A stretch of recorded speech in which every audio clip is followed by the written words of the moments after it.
So you hear an accusation, but what does it actually take for that to hold up in court?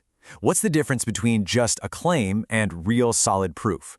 Well, today we're diving into the brand new rulebook for Indian courtrooms, the Bhartiya Sakshya Adhiniyam of 2023. This is the law that gets to the very heart of our legal system. What even counts as evidence? It's really the central question, isn't it?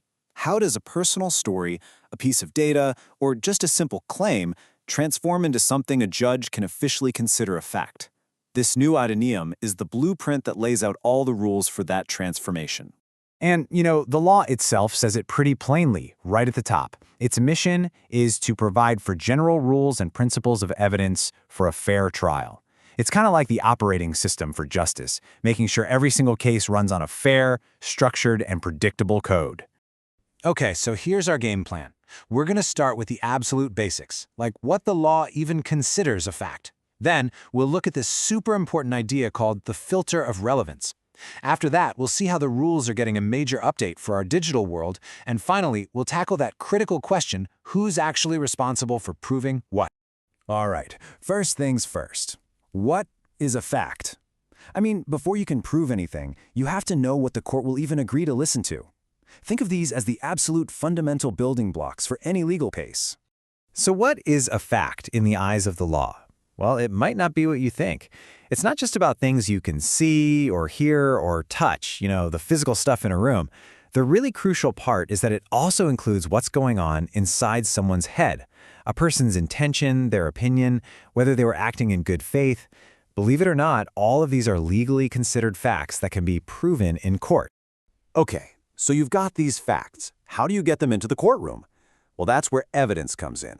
The Act keeps it pretty simple, really. It splits evidence into two main types.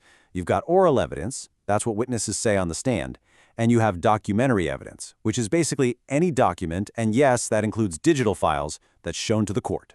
Now here's something that's absolutely fascinating. In a courtroom, a fact doesn't just have a simple yes or no outcome. It actually has three. It can be proved, which means the court is convinced it's true. It can be disproved, meaning the court is convinced it's false. But then there's this third state, not proved. This is like a legal middle ground, where there just isn't enough evidence to confidently lean one way or the other. Right, so you have your facts and you have your evidence. But can you just throw anything and everything at the court and see what sticks? Absolutely not. And that brings us to maybe the most important concept in this whole process, the filter of relevance. This is the court's bouncer, deciding who gets in and who stays out. And this is the golden rule, the absolute core principle. A court will only hear evidence about two things. One, facts and issue.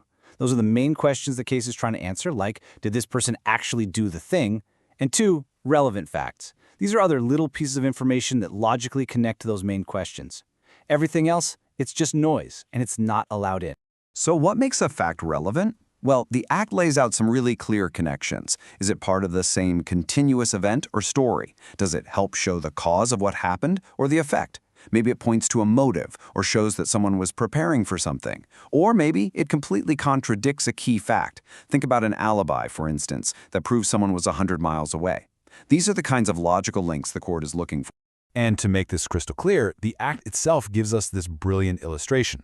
Let's say A is accused of murdering B. In that trial, it's not just the final act that matters. Things that were said right before, what bystanders were shouting, what happened immediately after, it's all considered part of one single story. And because of that, it's all relevant evidence.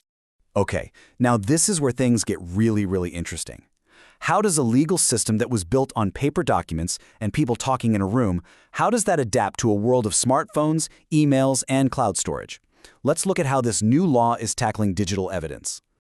I mean, think about it. This is a huge question that the old laws really struggled with.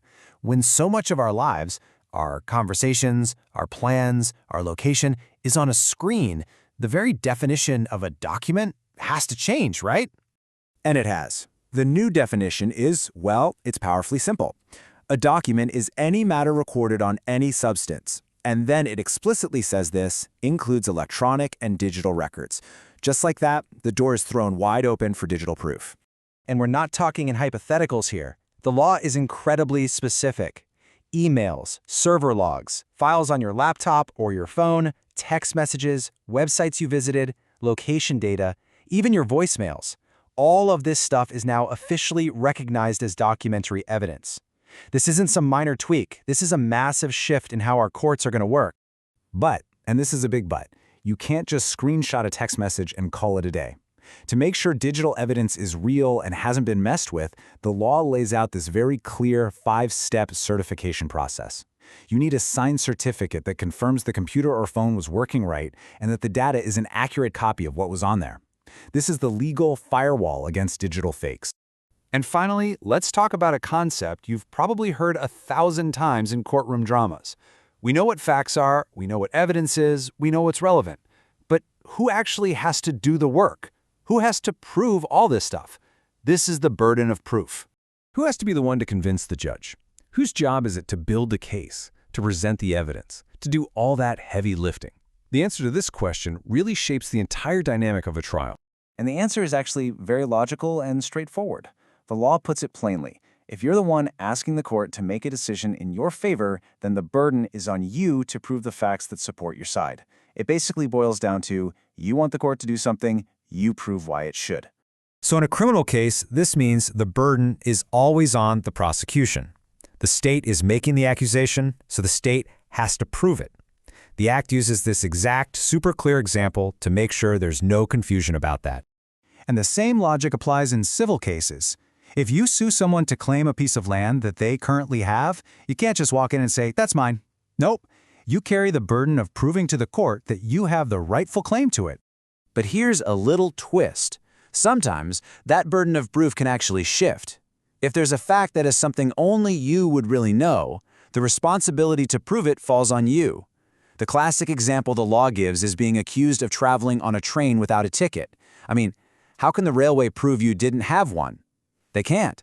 But you can very easily prove you did. So in that specific case, the burden is on you to just show the ticket. So, to wrap this all up, the new Bhartiya Sakshya Adhiniyam isn't just some small update. It's a complete redesign that gives us a clear, logical, and really modern framework for how justice works. It defines the building blocks, it filters out the noise, it fully embraces our digital reality, and it makes it crystal clear who needs to prove their case. The law has clearly taken a huge leap forward to catch up with the world we live in today. But as technology like AI and deepfakes gets more and more sophisticated, it leaves us with one final and pretty crucial question. Are these new rules going to be enough to protect the truth and guarantee a fair trial in the future?